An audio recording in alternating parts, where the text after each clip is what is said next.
AndyK.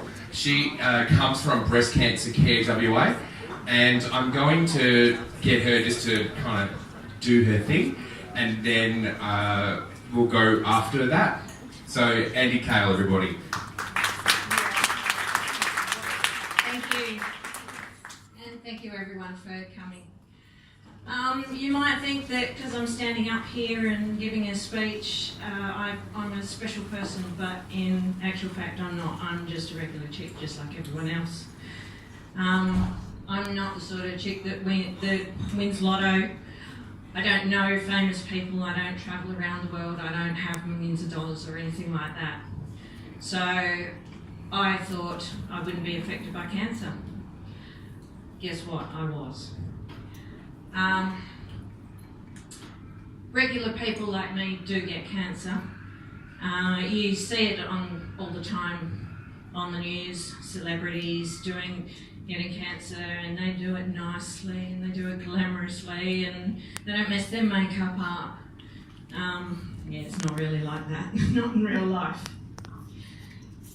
If I introduce you to my household, one night, 22nd of March 2010.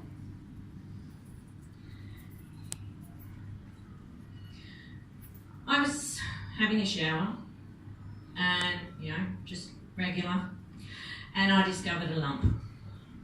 I'd had lumps before, it's no big deal. But they didn't turn out to be anything. So I thought, yeah, this feels a bit different, but I wasn't terribly worried about it. So when my hubby came into the bathroom and did the get out of the shower, it's getting cold in here. I said, well, can you just check it for me?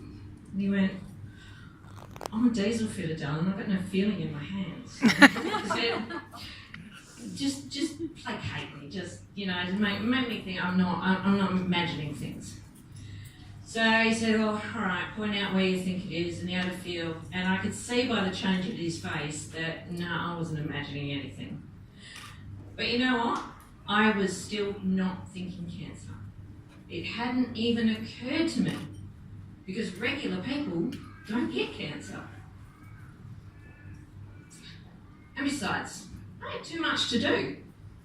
As you can see by the first slide, I was getting ready to go drag racing. So that was the important thing for me. I was very busy running my own business, getting the car ready for the season. I just did not have time to go and get mammograms and scans and all that sort of stuff.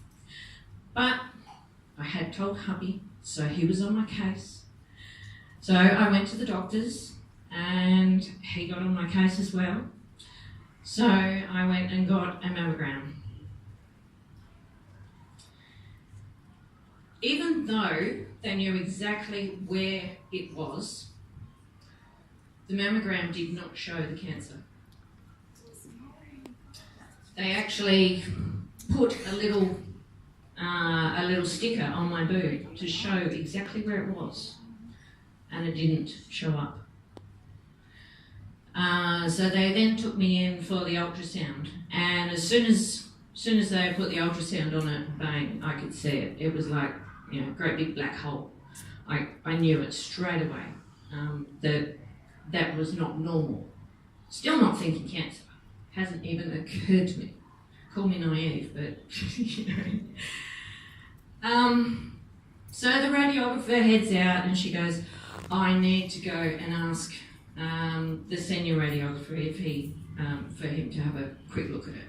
I'm thinking, man, I've got too much to do to be dealing with this. Okay, I'll ring hubby, I'll tell him I'll bring takeaway home tonight, and it's fine, just get it done. So they did a biopsy and then said, see you later, we'll send the results off to your doctor.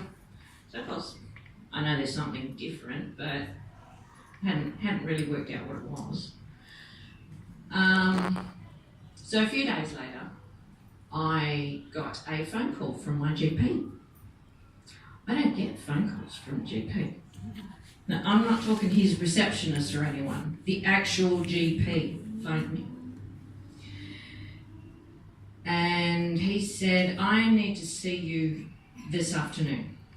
I have your results. And bring Michael with you. So, of course, still not thinking cancer, but realising something's wrong. My whole body's starting to shake, and I'm getting nervous, and I'm pacing around, and I'm looking at my watch. And so when we finally get there, and I'm sitting in the doctor's rooms, and he breaks the news to me, and he's almost bawling his eyes out himself. And I just hear that C word for the very first time. And I don't remember what happened after that. I didn't faint or pass out or anything. I just sat there and I could sort of hear sounds. I didn't feel like I was there. I felt like I was off somewhere else. I just went into a daze. And I got to admit I was in a daze for probably the next couple of weeks. So I really didn't know what to do. I didn't know what to say. I didn't know how to react to people. Breaking the news to people was probably one of the hardest things I had to do. Never cried so much in my life, and I'm not a crier.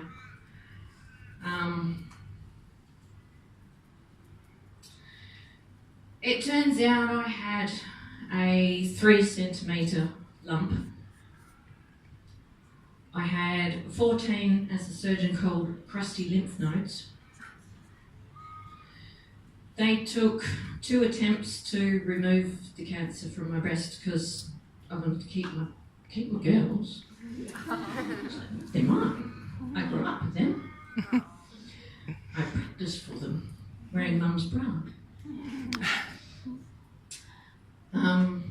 But yeah, they then found that although they got the lump, I had a particularly aggressive DCIS, which is kind of its fancy term for saying it's cancer but not in its cancerous stage yet.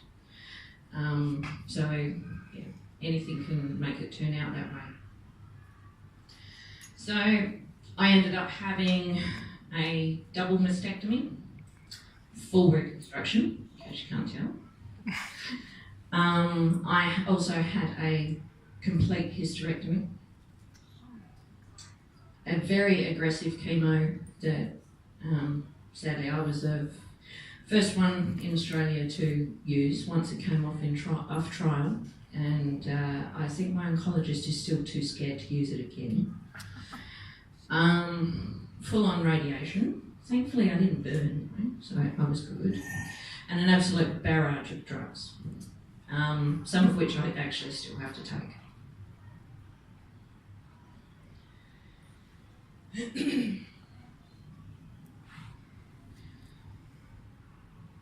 As you can see, the diagnosis with a normal treatment for me wasn't looking good, which is why we went on to the heavy duty stuff.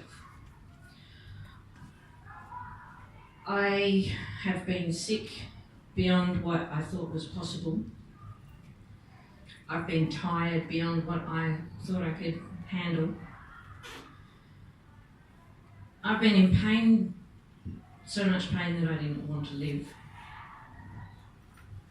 I've seen my body cut up and rearranged in a way I didn't think it was actually possible. I've spent so much time in hospital that the nurses became family and my roomies became my best friends.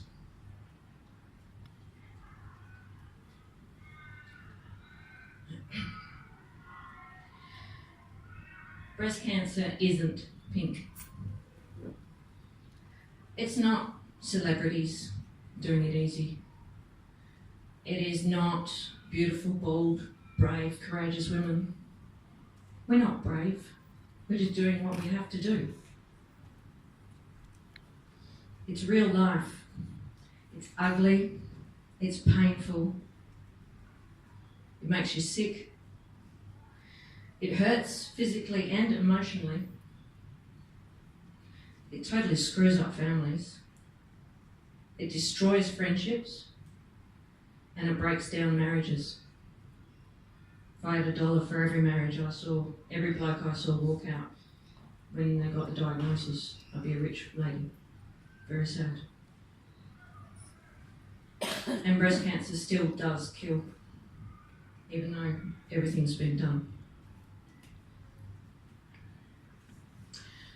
But hey, I'm here, I'm alive, I made it.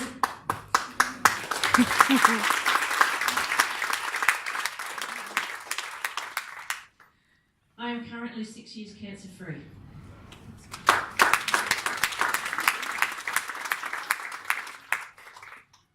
I race, I live life to the full.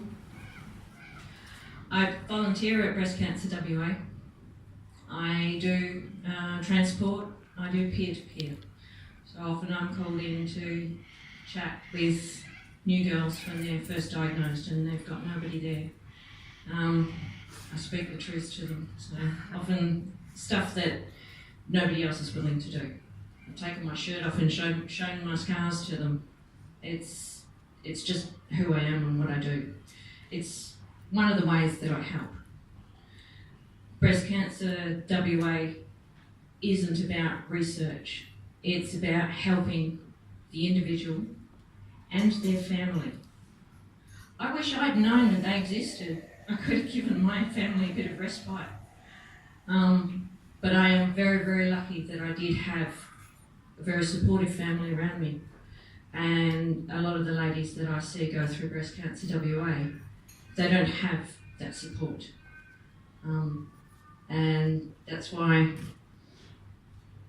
your promotion, your fundraising tonight, it is going to ladies that really need your help.